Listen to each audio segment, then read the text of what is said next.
नमस्कार, निशा zone kitchen नाशिकमध्ये तुमचं सर्वांचं स्वागत आहे. तर आज आपण बनवणार आहोत चकली भाजणीचं जे पीठ असतात ना ते पीठ बनवणार आहे. तर दिवाळी तर संपली आहे. आता दिवाळी होऊन जवळजवळ 10 ते 15 दिवस झाले दिवाळी होऊन, पण तरी पण अजून माझ्या ऑर्डर तर चालूच आहे. तर मला भरपूर लांब कुरिअरने पण ऑर्डर अजून पाठवायच्या आहेत चकलीच्या वगैरे. तर मला दिवाळीला खूप घाई झाली होती. त्यावेळेस मी त्यांना काय सांगितलं की मी तुम्हाला देते पर्यंत दिवाळी होऊ द्या आणि निवांत तुम्हाला मी चकल्या अजून देते. तर चकली भाजणी पण संपली. किती वेळेस बनवलं मी दिवाळीमध्ये, भरपूर वेळेस माझे चकली भाजणीचं पीठ बनवून झालं. म्हणजे असं ती चकली भाजणी तयार करून ते पीठ बनवून झालं, ते संपलंय पण. आणि मी पीठ पण देत होती ऑफलाईन ऑनलाईन दोन्ही पण, माझं ते पीठ पण चालू होतं. त्याच्यामुळे आता पीठ तर संपलंय म्हणून आता परत मी चकली भाजणीचं पीठ बनवते.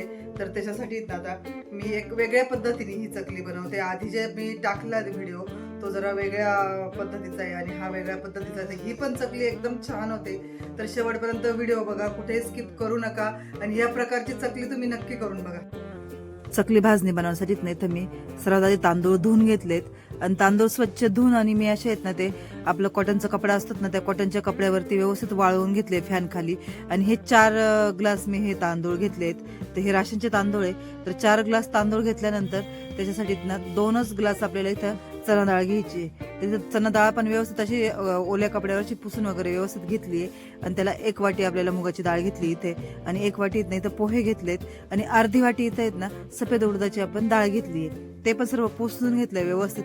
आणि इथे आहेत ना हे जे साबुदाणे आहेत ना ते पण अर्धी वाटी घेतली. म्हणजे छोट्या छोट्या वाट्या आहेत ना ते अर्धी वाटी आहे. आणि इथं आहेत ना धने घरचे आहेत आपले हे, तर हे पण अर्धी वाटी धने घेतले. अर्ध्या वाटीला पण कमी घेतलेत धने मी. तर त्याच्यापेक्षा पण कमी आपल्याला इथं काय घ्यायचं आहेत, जे जिरे असतात ना ते जिरे घेतलेत. जिरे पण एकदम अर्धी वाटीलाही कमी, म्हणजे पाऊण वाटी असे जिरे घेतलेत. आणि ना आपलं आपण जे हे घेतलेत ना ववा घेतलाय, तो ववा जिऱ्यापेक्षा पण ववा कमी घेतलाय. म्हणजे जे पोहे खायचे चम्मच असतात ना तर ते 2 चम्मच समजायचे आपण, ते घेतलेत पोहे खायचे. आणि हे सर्व घेऊन आणि व्यवस्थित हे आपल्याला भाजून घ्यायचंय व्यवस्थित सर्व काही. तर हे बघा हे सगळं असं घेतलंय मी. आणि तर कढई ठेवून घेतली आहे व्यवस्थित. तर कोरडी करून घ्यायची आहे कढई आणि चांगली सुकली की मग त्याच्यामध्ये आपल्याला तांदूळ घालून घ्यायचे. तर मी तांदूळ इथं कढईमध्ये घालून घेतले. तर तांदूळ पण आपल्याला असे छान भाजून घ्यायचे व्यवस्थित. 2 बॅचमध्ये भाजून घ्यायचे. एका बॅचमध्ये ह्या कढईमध्ये तांदूळ एवढे बसणार नाही, तर 2 बॅचमध्ये व्यवस्थित भाजून घ्यायचे तांदूळ. तर जास्त असे काळे वगैरे करायचे नाहीये. आणि तांदूळ आहेत ना आधी भाजताना ना थोडे जड जातात आणि जसे जसे भाजत जातात ना हे तांदूळ अगदी असे हलके होऊन जातात. तर असेच इथं चांगले छानपैकी असे तांदूळ भाजून घ्यायचे.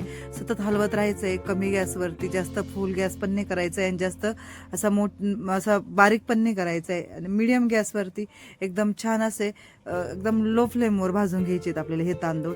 तर हे बघा इथे तांदूळ छान असे आपले भाजलेत.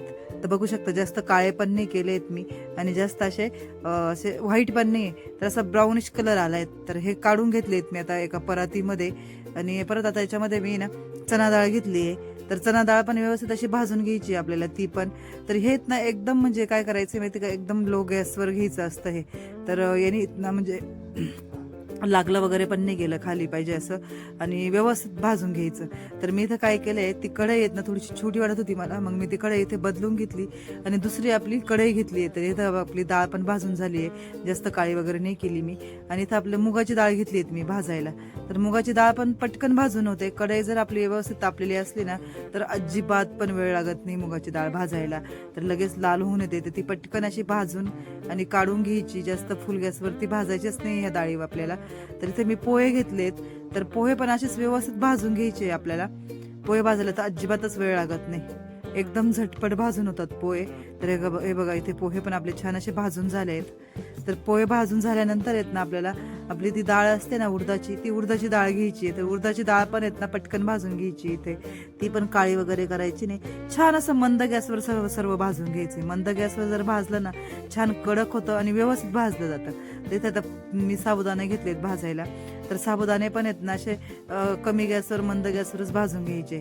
तर इथं ना फुलतात छान असे मस्त साबुदाणे आणि क्रिस्पी पण होतात. तर असे लाल वगैरे आपल्याला असे करायचे नाही. ते बघा असे मस्त असे त्याची साईज पण वाढली आहे. साबुदाणा भाजायला लागतात ना त्यावेळेस त्याची साईज वाढते. तर साबुदाणे झाले भाजून. तिथे धने घेतलेत मी. धने पण पटकन भाजून होतात. तर ते पण मी इथे कमी गॅसवर कमी फ्लेमवर हे आपले धने पण भाजून घेतलेत. तर ते पण झाले भाजून. तिथे जिरे घेतलेत. तर जिरे पण असेच भाजून घ्यायचे आपल्याला व्यवस्थित. तर म्हणजे चकलीचा आपला रंग आहेत ना तो बदलत नाही, व्यवस्थित भाजून घेतले ना, काळे वगैरे केले नाहीत ना, चकली छान अशी पिवळी अशी मस्त दिसते आणि खायला पण छान लागते. त्यासाठी ना जास्त जळून द्यायचं नाही. तर इथे आपले जिरे पण छान असे भाजून झाले, ते पण मी आता इथे काढून घेतेय. अगदी व्यवस्थित काढून घ्यायचे ते जिरे पण कमी मंद आचेवर असे घेतले भाजून की. तर घेतलेत आणि तर सगळ्यात लास्ट आहेत ना आता ओवा राहिलाय, तर ओवा मी तर घालून घेतेय. तर 2 चम्मच घेतलेत मी. साधारण आपले पोहे खायचे जे चम्मच असतात ना, ते 2 चम्मच इथे ओवा घेतलाय. तर हे बघा, बघू शकता तुम्ही, ओवा पण भाजून झालाय. तर तो पण आता इथं काढून घेतेय. तर हे बघा, हे सर्व मिश्रण असं मी एका परातीमध्ये असं छानपैकी काढून घेतलंय. तर दिसतच असेल की छान असं सर्व काही भाजलं गेलंय एकदम व्यवस्थित. आणि इथे आपली खमंग भाजणी बनून तयार झालेली आहे. आता ही काय करायची, एका कॉटनच्या कपड्यावर अशी टाकून घ्यायची, व्यवस्थित पसरून द्यायची आणि पूर्ण थंड झाली की मग आपल्याला ही गिरणीमधनं, आपल्या घरघंटीमधनं वगैरे अशी चक्कीतनं दळून आणायची आहे. आणि मग याची आपण आता पुढे चकली पुढच्या व्हिडिओमध्ये दाखवणार आहे.